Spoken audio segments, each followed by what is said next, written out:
బాగా పండిన 2 పామిడి పండ్లను పీల్ తీసేసి చిన్న పీసెస్గా కట్ చేసుకోవాలి. దీన్ని మిక్సీ జార్లోనికి వేసుకొని 1/3 కప్పు చక్కెర, అర లీటరు పాలను వేసుకొని మెత్తగా గ్రైండ్ చేసుకోవాలి. దీనిని ఒక మందపాటి పాత్రలోనికి ట్రాన్స్ఫర్ చేసుకొని 1/3 కప్పు కస్టర్డ్ పౌడర్కు 1 కప్పు పాలు వేసుకొని లంప్స్ లేకుండా కలిపి ప్యూరీలోనికి వేసుకోవాలి.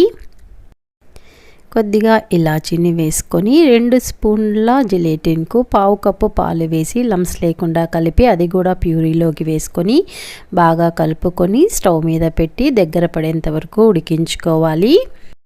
దగ్గర పడిన తర్వాత స్టవ్ ఆఫ్ చేసి చల్లారనిచ్చుకొని ఒక మౌల్డ్లోకి ట్రాన్స్ఫర్ చేసుకొని 6 అవర్స్ పాటు ఫ్రిడ్జ్లో ఉంచుకొని డీమోల్డ్ చేసుకుంటే ఎంతో రుచికరమైన మ్యాంగో పుడ్డింగ్ రెడీ అయిపోయింది. ఒకసారి ట్రై చేయండి. నా ఛానల్ని సబ్స్క్రైబ్ చేసుకోండి. Thank you for watching.